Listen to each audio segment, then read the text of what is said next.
Hello, everyone. Welcome to the event tonight. Thank you for joining for the Access and Identity Management Team discussion this evening. I'm Ryan Burgess. I'm a software engineering manager at Netflix, and I will be tonight's moderator, host, whatever you want to call it. But I'm excited to talk with the group here. Over the years, I've had the pleasure of partnering with the identity and access management team at Netflix. And so it's going to be great just being able to talk with you all. Before I start asking questions of the panelists and giving introductions, we will be opening it up for Q&A at the end. So feel free to use the Q&A feature within Zoom. You can also upvote some of the questions that get asked. So we're excited to also open up for Q&A after the discussion. But let's get started. I would love to hear from each of you introductions, who you are and what team you're representing, because I know access and identity management is a broader org. Let's start there. Karen, you want to kick it off? Yeah, thank you, Ryan, and thanks for hosting tonight. I'm really looking forward to this live event. So, good evening, everyone. My name is Karen Casella. My pronouns are she, her, hers, and I've been at Netflix just over 5 years. And I lead the Access and Identity Management team, which comprises three different technical groups. I'm also the engineering manager for one of those groups, which is the Product Edge Access Systems team, which deals with security protocols, security tokens, and propagating identity throughout our server ecosystem, as well as building authorization systems. Joined tonight by the two other engineering managers that are part of the AIM team, Carol and Vishal, but I will let them introduce themselves. So maybe Vishal, you could introduce yourselves first. Hello, good evening, everybody. My name is Vishal, and I lead the user systems and data team within AIM. So my team builds the APIs and systems responsible for creating your accounts and profiles and capturing and managing all the information around them. So one of the big parts of this team is like scaling to hundreds of millions of accounts, billions of profiles, and a whole lot of other interesting challenges. So I joined this team as an IC originally, and a couple of years ago or so, I moved to the manager role. And I'm happy to bring the IC perspective, as an engineer's perspective. As I answer your questions, I'm looking forward to all your questions and having a good time with all of you tonight. And I'll pass it on to Carol. Yeah, thanks, Vishal. Thanks, Karen. So excited to be here. Carol Barrett. I joined Netflix a little over a year ago in January of last year. So right before the pandemic and the shelter in place started here. So I'm here also to share much of my experiences about what it was like onboarding at Netflix and learning about Netflix in the past year. I lead the device identity systems team, and our systems basically serve the device context, device access, and we support our product experiences. And also we ensure that our members get a seamless viewing experience on the device of their choice. So I'm here today I'm super excited that we can share our experiences, and really looking forward to your questions today. Right on. I think you all have covered the charter of the teams very well, which is great. One thing that came to mind as you were all speaking is, what effect has access and identity management had on our members? The member experience being Netflix, as people are watching for entertainment. What has what type of effect does the team have on that? I know you each touched on it a little bit, but I'd love to go a little bit deeper on that. Oh, Karen, you're on mute, I think.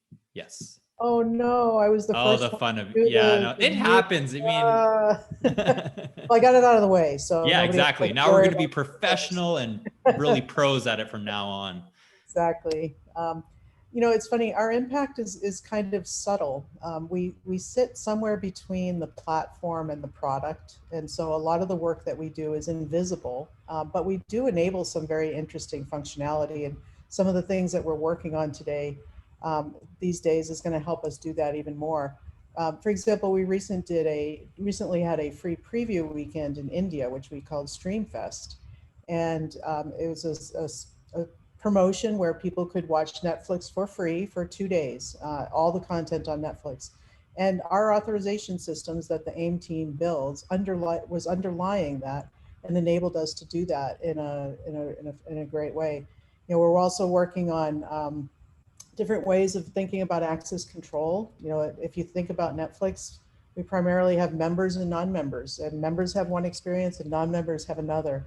And some of the work that we're doing today is going to help us blur the lines between members and non-members and give more access to non-members to some of the content and functionality that we have in the Netflix product. Um, I think that's at a very high level, some of the things that we have an impact on the product, but I think Vishal and Carol might also have some other examples of work that we're doing that our end users do see. I can definitely add some more. So from the user systems and data team perspective, we are actually involved. We have a very close relationship with the user from the very beginning to the very end. So as you land on the Netflix website, the first thing you do is you register, you provide your email, and you create a password, and our systems are the one handling those, storing those. And then later when you sign up and you choose a particular plan, all that information is handled through our systems. So, and then we provide that knowledge to rest of the Netflix microservices so that they can carry out their functions. So for USD, the relationship with the user is a very close one. Like I said, we're involved from the very beginning to the very end. And I'll also mention that there are a lot of product features we get involved in. For example, last year, there was a parental control redo that Netflix did, where now when you switch profiles, you can set up it so that your kids have to enter a PIN when they switch profiles to parents' profile to protect them from watching sensitive content. And our teams were the one that made it possible to store that PIN, to retrieve that PIN, to be able to authenticate that. So just a few examples, but we do love our relationship with the user quite a bit. Yeah, I can certainly add on to those examples. One thing I'm sure, if you are a member of Netflix, a subscriber of Netflix service, one of the super valuable features is to sign out of all devices. And so that's an access function where we want to be able to say, I don't want Netflix, I don't want these particular devices to have my service, and the user has the ability to sign out of all of their devices. That function is an access function, for example, that we take care of in our backend systems. Another thing is, as the number of devices, the types of devices is exploding, and the number of, with our subscriber base also being global, we're also leaning into ensuring that the identity of this device is what they say it is. And so we basically want to place an emphasis on trust. So what is that context of the device that will help us to ensure that we are providing the right kind of content to the right kind of device, to the right user of the service in the way that would best serve them. All of those are handled by the access and identity systems in the back end. I will also say that there's an interesting tension between the user experience and security, because you want to only offer as much security as is needed, but at the same time, we really lean on making sure that our user experience is an excellent one. So the discussions when we design these are always between finding this perfect balance between making sure that the content reaches the right users, but at the same time, the users don't feel too much of that effort. It's not a financial application, it's Netflix. And so really the joy that we can bring by having that seamless experience, especially for our users when they first connect. Yeah, I think you all highlighted it so well, is even just the functionality that you all unlock. Like, it is, partnering with you all is like, I know that we're sometimes coming and asking for some pretty interesting things that have really turned on how Netflix has been built, like Vishal and Karen talking about splitting up the, member and non-member experience and just making that kind of throwing it on its head that you can do all the same things as either of those members. And I think that to me has been really interesting, is like you're making it so that we can still invest in new features and then also, to what Carol said, security too, like that we still want to be able to innovate, but we also want it to be secure and thoughtful around that too. Sorry, Karen, you also were making a point and I kind of jumped in there. No, that's okay, Ryan. That was great perspective. I just wanted to add on to what Carol was talking about trust, because it's really a two-way street. So a lot of the work that we do, we're considering the fact that we want to trust our users and the devices that they're using, which we combine into a single identity, by the way. So oftentimes identity systems deal with people. We're dealing with people and devices, because it's that combination that allows us to make the fine-grained access control decisions that we need to make in order to trust the user on the system. But there's the other direction of trust, is we want users to trust us. We want the members to trust Netflix. There's a lot of work, or a lot of bad actors out in the world who are stealing passwords, stealing cookies. And we want our members to feel secure that when they come to Netflix, they're not going to encounter any of those kinds of issues. So a lot of our work is around that also, is establishing that trust for the user in Netflix. I saw a good question from the audience too. I'm going to sprinkle in here that as we were talking about some of the roles in authentication, but for the customers, what is mainly the type of authentication you do? Role-based, attribution-based, and from your operations side, do you use more roles or still attributions or attributes? Sorry.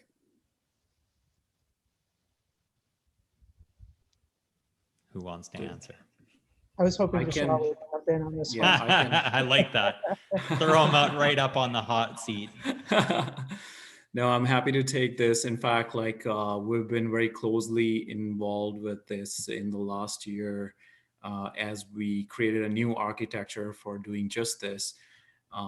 So I would say our overall strategy is to go with ABAC,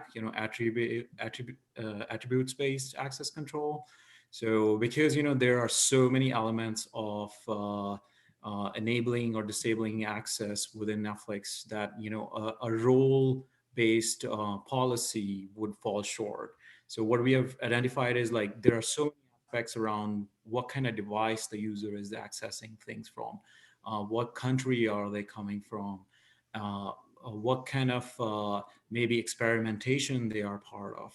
So plus what kind of plans are they part of. So there are so many different attributes that come into telling us that, okay, how can we serve the best experience for the user? So we chose attribute-based access control as our main way of handling that. And what's nice is that we also have some elements of role-based on the user systems side. So, Karen's team does a lot of the attribute-based access control part, and my team also has built some role-based stuff into our database, because what happens is, I'll give you an example, interesting one, which is Netflix employees who are users of Netflix, but they are also employees, so they have some special privileges. So how do you manifest those in our systems? And that's where the role-based really helps us, because we can unlock those extra set of functionality or debugging or testing, or even some early content preview for our employees. So when the users actually get to see things, it's an awesome experience. Thank you for making that possible. I'm a huge fan of being an employee of Netflix and getting that special treatment of access. So that's great. I'm also interested. I think I saw a few questions around this too popping up in the from the open Q&A. But I'm curious a little more, I think, going in depth on some of maybe what are the most challenging aspects that your teams are dealing with on a daily basis?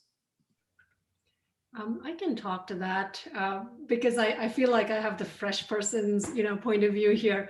One of them is just the level of context that is present at Netflix, because streaming services was started in 2013. And so as we're starting to really understand, there's a tremendous amount of context and understanding of the systems.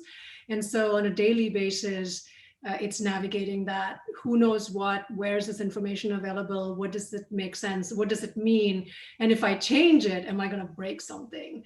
And so there's this constant level of really deeply understanding the context and deeply making sure that any changes that we put in, any transitions, any systems that we have to migrate, we're really understanding why they were designed the way they were. Are these needs still relevant many years now?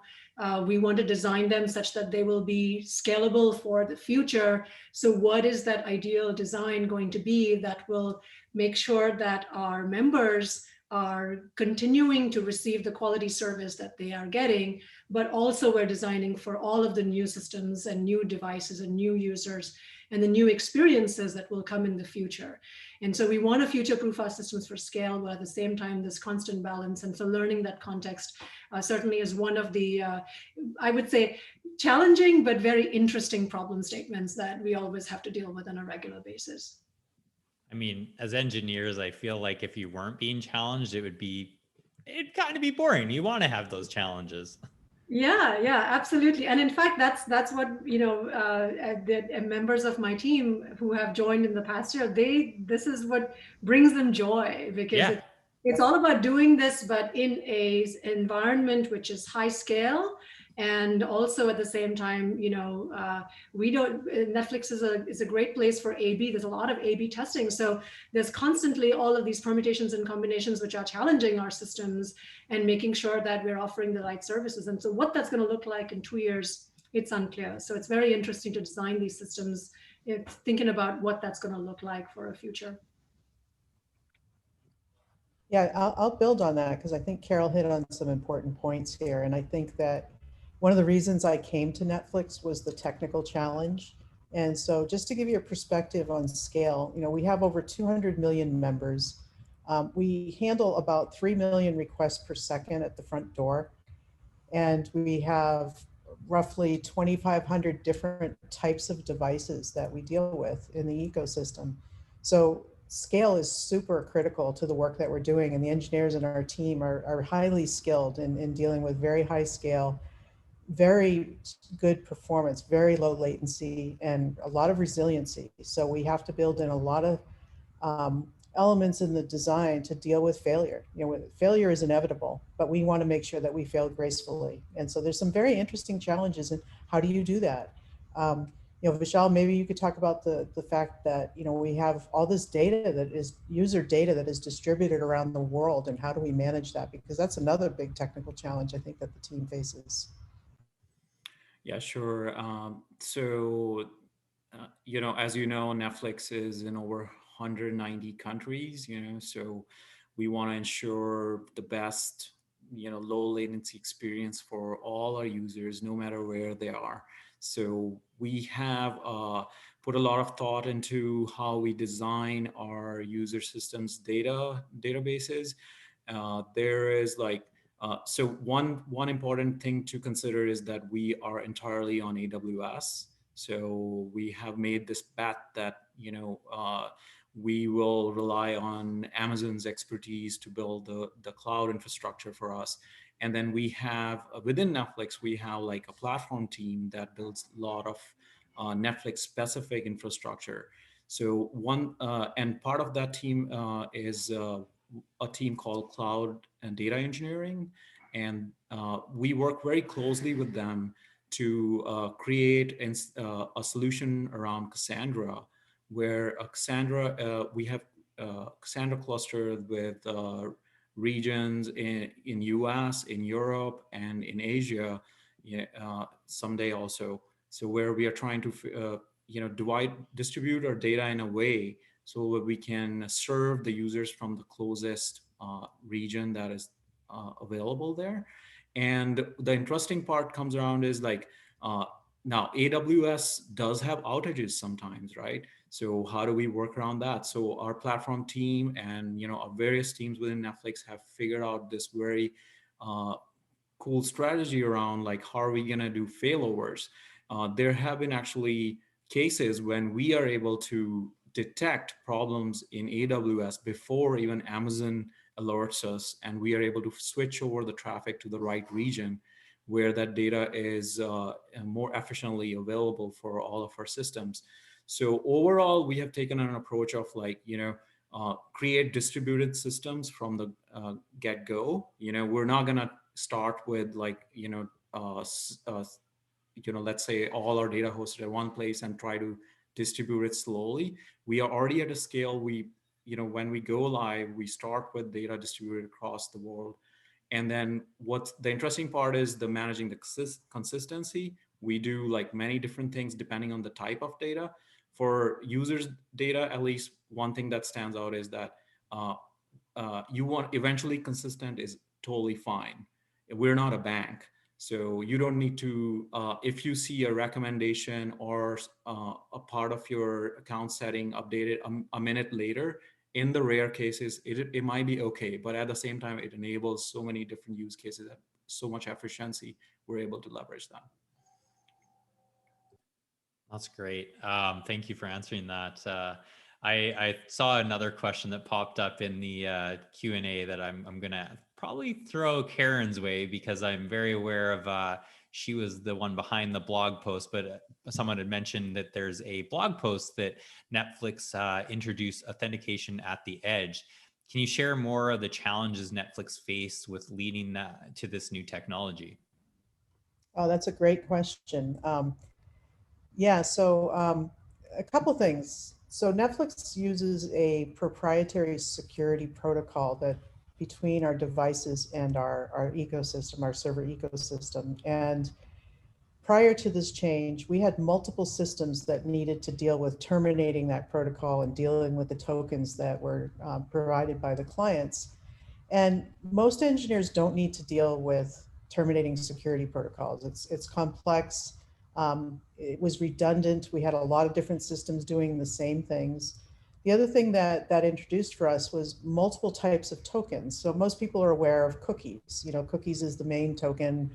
You might have OAuth tokens or JOTs or various types of tokens. We also have missile tokens. Missile is our message security layer, which is our security protocol that we use for device communication. So we had multiple systems dealing with these tokens, and it was being done somewhat inconsistently. And so we saw an opportunity, and this was one of the things I love about working at Netflix is no one told me or my team to do this. We saw an opportunity, and we created a project, and it was a big program to make this happen. So we saw this opportunity to centralize all of that complex logic so that it would be done more consistently in a more secure way. And it took us some time. It took about a year for us to migrate everything over to that model, but it has paid off because now we have a lot less duplicate code. We have a much more secure solution. We know exactly what's happening and where. In the past, we would have trouble potentially with forensics where if something went wrong, we weren't quite sure which system had mutated the cookie and sent it back to the device. Now we always know. So there's been so many benefits for us taking that leap and making that change to move authentication to the edge of the network. Yeah, I was a fan of the blog post too, so I was happy that someone asked that. I was like, I really enjoyed reading it, so it's good that we were able to even get more insights into that. So thank you, Karen. I'm curious too, Carol, you had mentioned, being new to Netflix and joining, basically onboarding remotely. I would love to kind of hear each of your thoughts on, what have some aspects of or challenges that your teams are dealing with on a daily basis, being remote, or even like Carol, remote onboarding. And then I'm going to sprinkle a little piece in there too, is maybe for one of you to answer is like, how do you all feel about as the pandemic eventually comes to an end? What's remote going to be like? Is it going to be your team's going to adopt more remote moving forward? How are your thoughts around that? So I know there's a few questions there. I'll let you hammer away at those. Yeah, that's awesome, and certainly a really a big question and a lot of discussion around that at Netflix. So I'll start with my personal experience. When I joined Netflix, it was about 5 weeks or so before the shelter in place kicked in. And so I did have a chance to meet my colleagues and to be in the Netflix campus. And I must say, it's a fabulous campus. The food is amazing. It's very natural to gain weight the first month that you're at Netflix because you want to eat everything and you want to snack all the time. But it was fun. It was really good. And then, of course, once the shelter in place kicked off, I was really impressed with the transition. Now, Netflix is a company that primarily functions with a lot of person-to-person collaboration, and which is why it has been on, primarily in 2 campuses, one in Los Gatos and one in LA. However, once we all went in shelter in place, the teams really quickly adapted and put into place so many different mechanisms such that even someone like me who really had minimum context, including the members who have joined my team during the past few months, have really been able to come up to speed. So we're doing what is called the hybrid mode, where we actually work within a certain number of hours in the day because we really respect the time that people need for their personal lives, as well as for looking after their families and other folks since we're in a pandemic. And then we respect that people who will that people want to move away from the Los Gatos and the Los Angeles areas and want to be able to work remotely. Many members of our teams are actually choosing to do that, and so we're starting to now think about what does life at Netflix look like when we have this hybrid mode.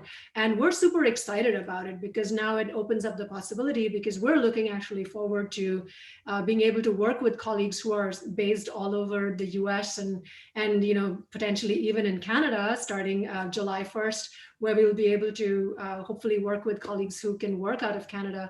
And so that's, in terms of that's been our positive experiences.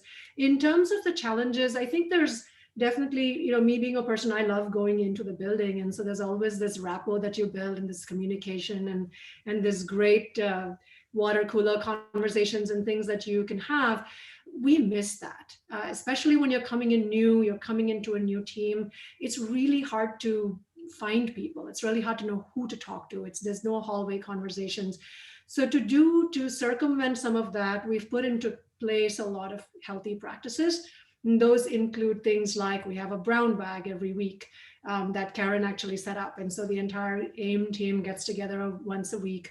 And we've learned how to share context. We do a lot of conversations. We have these things called unstructured times where we just kind of get on a Zoom call and have no agenda whatsoever, but we're co-working.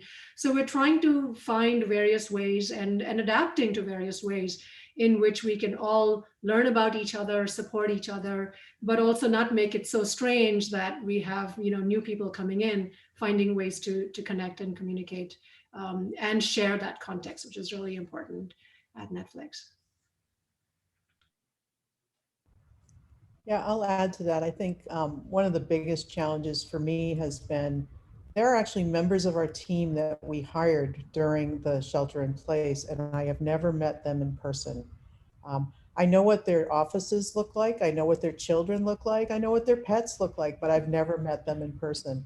I'm really looking forward to having that opportunity.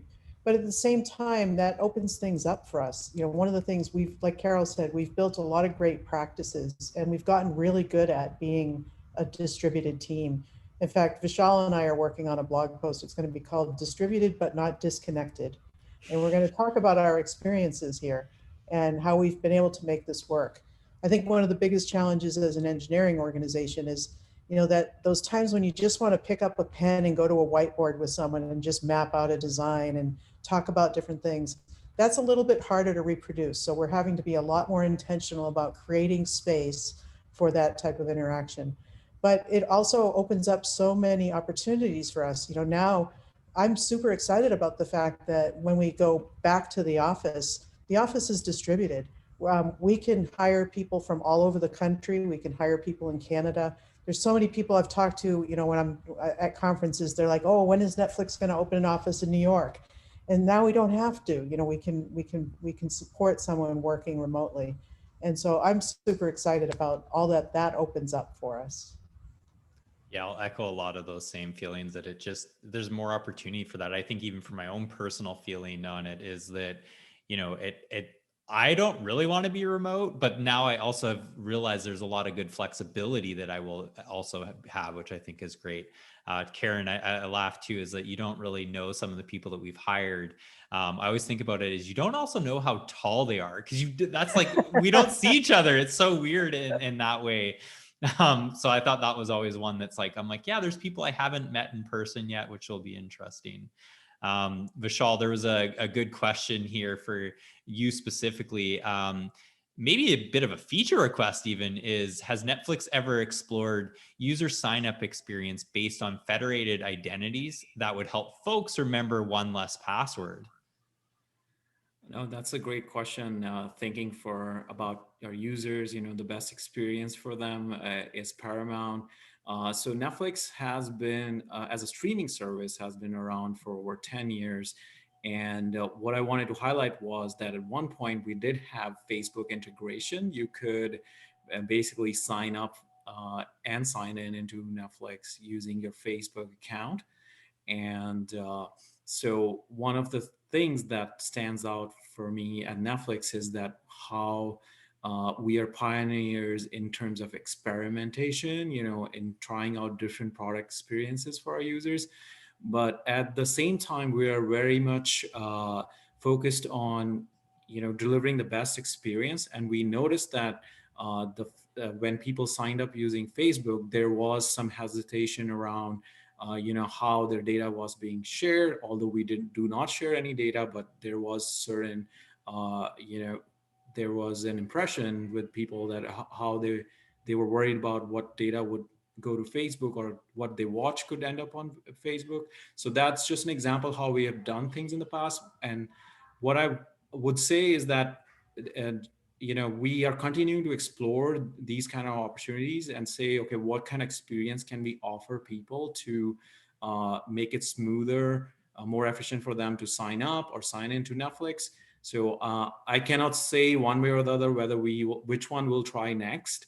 But our product team is always keeping an eye out on, okay, even like country by country. I know we have tried phone-based registration in some countries. So we're always trying out these things. One thing that I can mention from the USD standpoint, from my team standpoint, is that our systems are built for capturing all these different kind of identities. Even we have even talked about capturing biometric based authentication someday. So we're super excited. When the product team is ready to offer these, we will like enable them to do that. So far, I'll end this by saying that we do support more than email and password today, which is like if you come through certain partners like Comcast or others, there are certain ways you can sign up using your Comcast account or other partner accounts in certain cases. Maybe an add-on to this too. I saw another one it's a little more on. So that's a one feature of like logging in, sign up, which is great. But maybe even a little more on the security side of things. Have we thought about two-factor or multi-factor authentication? Is that something that Netflix is thinking about? Yeah, I can take that one. We're actually actively working on the enabling technologies that would allow the product to support multi-factor. The way we think about it, we think about two scenarios where multi-factor comes into play. One is a risk-based scenario. So I mentioned the idea of trust. We have a team that we partner with here at Netflix called Customer Trust, and they really think about, how do fraudsters attack? And they are experts at that, and they can identify patterns, usage patterns that identify users as being suspected of being fraud. And so we can use that as a signal to say, okay, we suspect this user is potentially a fraudster, and use that to introduce friction into the authentication process. So in addition to providing a username and password or a phone number and password, we would then provide a prompt for a second factor. So we've actually already built a one-time password solution where we send a one-time password to an email or a phone, and the user would have to type that in. We're working on things like push notification and SMS. And like Vishal said, we're envisioning, biometrics and third-party authenticator apps and different ways that people might want to authenticate to Netflix. I can envision, and there's no product feature that's coming that I know about this yet, but I could envision getting rid of passwords and it always being a one-time password, so that we wouldn't have to deal with that type of thing. The other is, opting in for multi-factor. We're not a bank. It's not likely that a lot of people will want to opt in, but we do hold people's credit card numbers and other personal information. And, if I had the option, I probably would put a second factor on my account page at Netflix. But those are the kinds of technologies that we're working on. And then we partner with the product teams to say, here's what we can do. Let's talk about how we incorporate this into the product. So we try to anticipate usage patterns and the technology that would be required to support them and try to get ahead of that so that when the product team decides, hey, yeah, this is something we might want to try, we're ready and we can just jump on it and make it happen. I love that you mentioned that partnership too, because I think that that's a key aspect of it. It's like, we're presenting technologies to the PMs, to our partners, like someone like in customer trust and trying to solve a problem. I'd be maybe curious is like, how do AIM teams focus on those work streams or decide what is the highest priority or getting the most value or impact? Oh, go ahead, Carol. I think you're. Yeah, I was trying to find the mute button. Yeah. Oh, the virtual world we live in. Yeah, so I was gonna talk to that a little bit. It's a great question because partners have their own priorities. We have our own priorities. And so a lot of the ways in which we build our roadmaps, at least in our team, is we build them on a quarterly basis. And we think about what really are the most important problems that we need to solve. These could be, the input could come from product management. They could come from just engineers sensing that this system is not going to really survive. We need to scale this out better. They could come from perhaps an experience that happened. Maybe, we had a streaming service issue and that needed to be fixed. I needed a stronger fix than what was patched in. It could be a variety of things. And we put these all in a roadmap. And every quarter we look at our roadmap and say, what are these various aspects and work that we have to do. So in terms of streams, we focus on 3 areas. We say, what are those kinds of projects that will accelerate our product innovation? And we want to spend about, 30 to 40% of our time, of our roadmap on that. What are some of the ways in which we can innovate our systems? We spend about 30 to 40% of our quarter on that. And maybe what are some of the ways we have to maintain our systems? This can be on-call services. This can be, paved path. Netflix has certain systems that are called paved paths, such as this version of Java or this version of Cassandra, and the entire services have to move to those latest versions to be supported.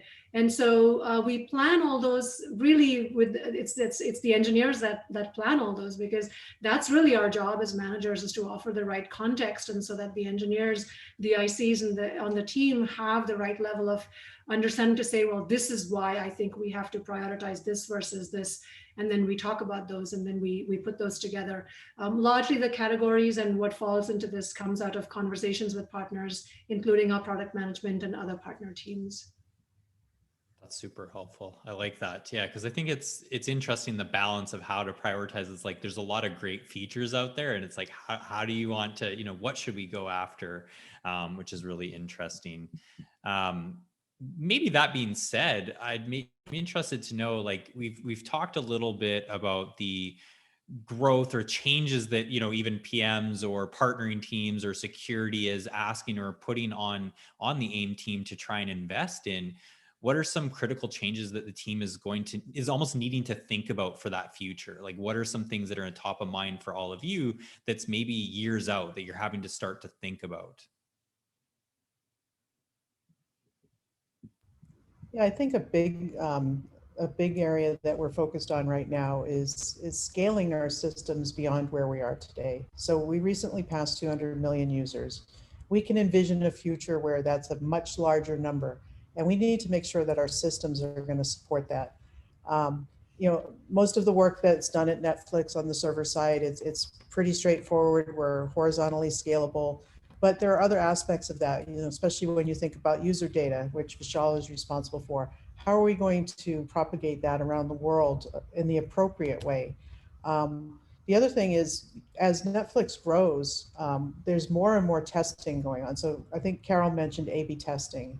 Everything you see on Netflix is the result of some kind of test that happened. We don't just do things, we test pretty much every element of the user experience. And what we want to be able to do in AIM and with some of our partner teams is help accelerate that. How can we build systems that allow our product teams to innovate and experiment more quickly? Because we believe that in order to grow the business, we need to acquire new members around the world. And what better way to do that than to provide a better user experience than we have today? So I think, when I think about our future and what our vision is for the AIM team, it's really how do we scale to many more hundreds of millions of users, and how do we enable product evolution to happen more quickly? I guess maybe a follow-up on that, Karen. That was great. I think about it as, as you're forward thinking, and it sounds like that's something that's top of mind. How do you make sure that your team doesn't become a bottleneck? Because we're so reliant on all of you on so many of these features. How are you thinking about preventing being that bottleneck? Yeah, that's a really good question. We try to be really agile and really nimble. We have amazing engineers. They are mostly self-directed. They self-organize around priorities. We, as the leaders of the team, as the people managers, we provide really high-level context about what it is we need to be able to achieve in a quarter or in a year. And then the engineers in our team primarily define the roadmap and figure out how to get it done. So the three of us are not roadblocks or not bottlenecks for that. In fact, one of my main theories of leadership is my job is to remove roadblocks. The team can go as quickly as possible. So we try to, as leaders, enable the team to innovate quickly, deliver on the solutions that we need to, and just be as nimble as we possibly can. Oh, it's helpful. I think I also it sounds like there's a lot of autonomy going to the engineers too, to try and really own that and understand what problems are being solved. Yeah, let me also add to Karen's answer. Another aspect is adding leverage, so we really believe that AIM doesn't have to scale linearly with our number of users or number of employees. So we're really careful about, okay, where can we create leverage? I think the AIMS lives in this interesting space within Netflix engineering and product that we can play that role. We can always think of okay, if we do X, Y, and Z, then no matter we can easily double or triple our user base or our employees, developers working on these systems. So that's front and center, when we are designing, when we are planning, so I just wanted to add that. No, that's super helpful. I guess too, we talked about future. I start thinking about, especially Karen and Vishal have been in the team for a while. Carol, I know you're a little bit newer to it, but how have things changed over time? I feel like I've seen it even as a partner of all of you, is things have drastically changed. And I'd be curious your thoughts on how the AIM direction has changed throughout, maybe even just throughout the last few years. Karen, you want to take that? I was hoping you would take it, Vishal. She's delegating, Vishal. No, actually, it's actually what Vishal was talking about, which is creating leverage. Building centralized systems to create that consistency, to enable the velocity that we need to have. We do have a number of legacy systems. Netflix is famous for almost never retiring a device. If you were watching Netflix on a device 8 years ago, you can still watch it today. There are a few exceptions contractually that we've had to retire some devices, but that has made for some interesting challenges. As we evolve our systems to be more modern and more nimble, we have these legacy systems that we're also supporting. So our engineers have been really creative in how to bring those legacy systems forward. in some cases, we can't change the communication with the device. That's fixed. So we need to work around that. And so we build facades and abstractions that allow us to manage that more effectively with our more modern systems. One of the things that I'm super excited about, and Carol talked about this idea of an investment portfolio where we spend a percentage of our time doing product innovation and percentage doing maintenance, is, I really like to, with our team, with Carol and Vishal and the engineers, give people an opportunity to innovate. And we try to do that within the context of a project. So if we have a new service we're building, the engineer gets to choose the technology that they use. It's all about freedom and responsibility. You are free to choose the technology, but then you are responsible for it in production. And so we've had some really innovative design decisions, most of which have stuck. One or two we've decided, oh, that didn't work out so well, and we reel it back in. But I think that we've been able to provide an opportunity for the engineers to innovate and build systems that will take us into the future, including our legacy systems that we need to carry along with us along the way. I like that. I like the balance too, because I think it's always great to innovate and do the great new features, but we all know that like tech debt still starts to build up. So it sounds like you're striking a decent balance, because I mean, thinking to the future too, that's not easy either. So I've seen a few questions pop up. It's not exactly a question that's come up in the QA, but around hiring. And I think this is a really good one for all of you, especially since you're all leaders in the team. What are some of the like qualities and skills that you look for when you're hiring an engineer for either one of your teams or just the AIM org? I can go first.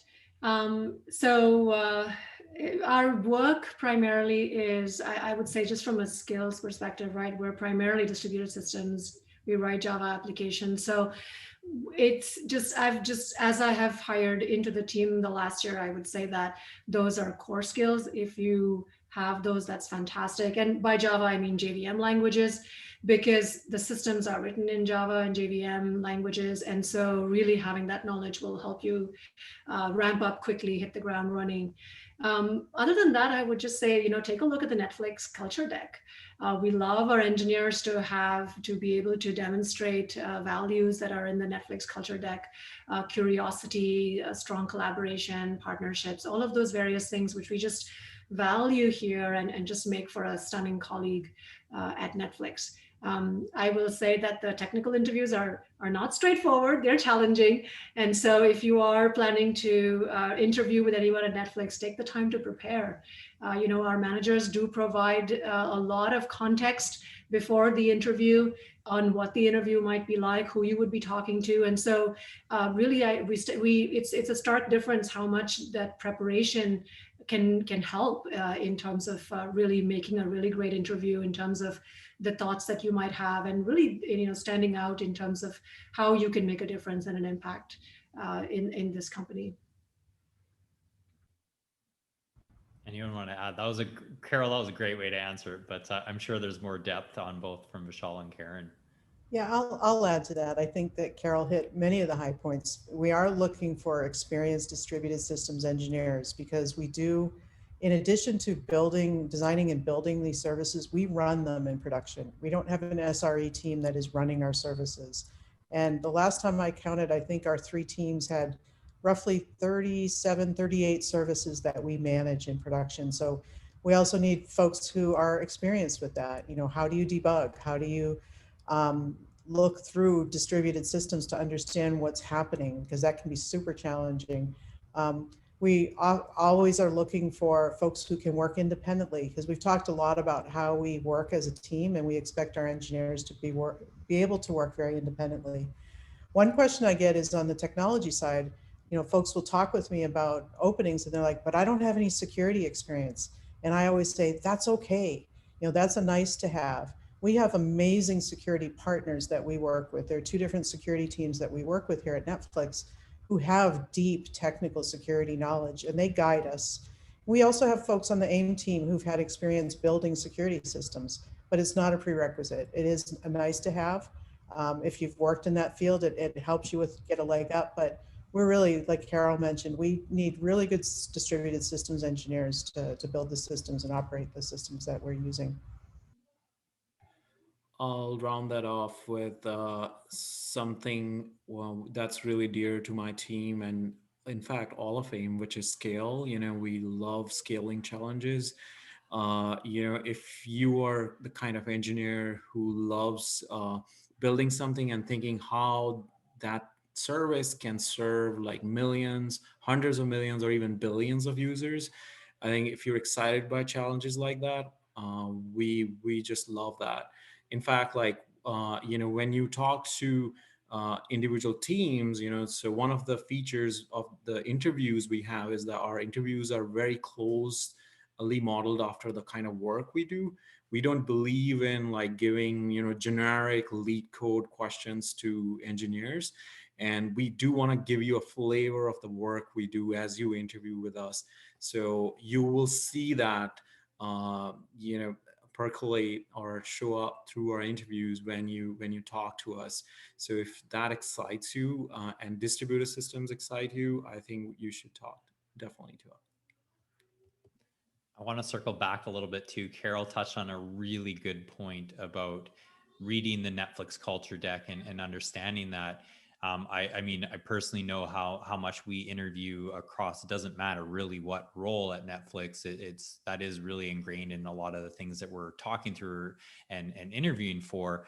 I am curious to hear you all say, like, how does the culture show up for each of you in throughout the team? Maybe it's in the interviews with engineers, but I know Netflix's culture has been very unique, and I'm just love to hear a little more your thoughts on the culture and how it works within AIM. Uh, Maybe I can start this time. I would love to talk about something that I really enjoyed as I assimilated myself into Netflix culture. So, like I said, I joined as an IC some time back. It was the the biggest thing for me was like the freedom and responsibility. So you're almost treated as an owner of the particular domain you are in. and and I liken it to running a mini startup. Like you are CEO of a mini startup basically within Netflix. You get that level of freedom to shape the team, the vision, the architecture, and and you get this amazing support from different teams. So I'm not saying you're on your own, but at the same time you're getting like the freedom to make those connections, to make those decisions without having to ask for permission. And I think so the flip side of that is like we actually seek individuals who are self-driven. We want people who are able to come into an environment where they get a lot of freedom and they're able to drive the outcomes. They definitely ask for help when they need to, so we have a very collaborative team. But at the same time, I think we want the individuals to bring their personality, their passion along with us and drive the projects. And I'll pass on to others, maybe Carol or Karen. Yeah, I'll talk about one aspect of the culture which I get asked a lot, which is the keepers test. And it's like, well, you've been there a year, and what does the keeper test look like, and what's been your experience with feedback and associated. And so I'll share that in the first week that I was at Netflix, after my first week of being there, Karen pulled me aside and said, I have some feedback for you. And my heart stopped because I was like, oh my gosh, this is the Netflix feedback experience. But that's how it is. It is that it is in the culture, it is every day, it is immediate, and it is relevant. It is timely, it is relevant, which is really what makes you pause and say, oh yeah, that's right, I missed that, or I got that, or this was great. So, feedback is an ongoing aspect of the culture. I'll also share that one of the things that I've never experienced before, but we did today, is at a manager session, all of us managers got together and shared in a very supportive way, feedback about each other, constructive and positive feedback about each other. Now, in a normal situation, that would, stop you in your tracks and you're like, oh my gosh. But On the other hand, it was constructive, it was warm, it was positive, and you knew that the giver has your best interest at heart, only wants you to excel in your capacity, in what you can do. And so on the flip side of that is the keeper's test. And so as in terms of the keeper's test, many people ask this, what does it mean? Does it mean that you're going to just be let go? Well, it's a process, right? It's a conversation. And it's really about being able to meet the business objectives for which the role exists. And so it's a conversation, and it's about being able to do that. And it's never just it's time for you to go, right? That's not a great way to treat any human being, or an employee or a colleague or a stunning partner. So it's always a conversation. Does it exist? Yes. There are people who have been perhaps unable for various reasons to be able to perform the role that they were required to perform. And it's a conversation, and everyone is, understanding and good about it. And it's intended to be that way. And it's intended to be, like I said, a conversation. Yeah, great input on that, Carol and Vishal. I think, when I joined Netflix 5 years ago, a lot of my friends asked me, this culture sounds too good to be true. Is it possible? And I'm like, I'll tell you, I'll let you know. So I dove in. I was really attracted to the freedom and responsibility. We also talk a lot about context, not control, and highly aligned, loosely coupled, where we work very closely with other teams. We align our roadmaps, but we're not coupled. It's a way that we can all work independently and move forward. For me, one of the most challenging parts of the culture was what Carol was talking about, was this idea of candor and courage. A lot of places when you talk about feedback, it's a very scary thing. When it's an event. But at Netflix, it's a daily occurrence. We are constantly sharing feedback with each other. We're very candid and courageous. And one of the things that has, I think, allowed us to be so successful in transitioning to this distributed team model is vulnerability and courage. This has been a hard year. It's been a really hard year for some people. And we've spent a lot of time talking about that. People with children, people with parents, people with health issues. We are really vulnerable with each other. And I think that's a big part of the culture, that once you embrace that, you are more candid, you are more courageous. We try to build, especially with AIM, what the three of us have really tried to do with the team is create a really psychologically safe environment so that people can feel heard, so that people can feel valued. We put a lot of emphasis on inclusion and diversity. And I don't just mean race and gender, but different points of view, neurodiversity, different experiences. And when we're looking for people, we're looking to see, what do they bring to the team that we don't already have? We have amazing engineers, but different people bring different perspectives. And that's one of the things I love about the Netflix culture, is it draws people in who want to work in an environment like that. It's, I might sound like I've had a drink of the Kool-Aid, but the culture at Netflix is what keeps me at Netflix. I cannot imagine working anywhere else at this point in time, because I just can't imagine going back to an environment where everything is so tightly controlled and everything is so process oriented. We have so much freedom. We are able to move so quickly, and it's just a lot of fun. And it's great to work with stunning colleagues like all of you here on the screen today too. Oh, all you, well said. I'm just like, yes, yes, yes. Karen, I laughed at yours. I remember reading the culture memo. I guess I've been at Netflix almost 6 years now. And I remember reading it going, this is amazing, but how true is that? And so I was asking that in interviews, and it's so great. And to the point of, I recently actually just moved into a new role within Netflix. But I looked external too. Like I was needing new challenges, and I struggled to give up that culture. That was a tough thing for me, is like that freedom and responsibility is really what keeps me too. So I'm thankful to hear it's not just me. I know that too, but it's great to hear that. I know we're coming up at the top of the hour. I do want to throw you all one last question. It's a quick one, but as we started to talk about how you interview and like what's the right candidate, I realize that some people out there are probably like, this sounds like an interesting team, because it is. What advice would you give a potential candidate who's looking to interview or just even apply? I'll leave it at that. What advice? One piece of advice. I can go first. I would say be curious, start like that's one of our values at Netflix. And if you have any questions, if you wonder how any parts of our system work, like this was one of the forums, but we are available. We're available to answer your questions. You can reach out to us through one of the many means. We'll publish our contact information also. So what we would love to hear is like, specific questions around technology or culture or, how we solve certain problems. So, don't be shy. Please reach out. Maybe I'll go next. Yeah, and to add to that, it's you may think that, oh my goodness, I don't qualify for a job at Netflix because it just sounds like this amazing company. You don't know until you try. So I would say don't be encumbered by an imposter syndrome, or don't be encumbered by what you think you may not have.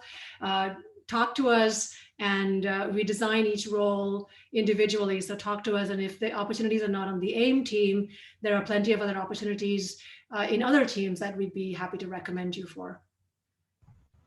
I think Vishal and Carol hit the high points. Be curious, be courageous, and don't study leak code. We don't do that.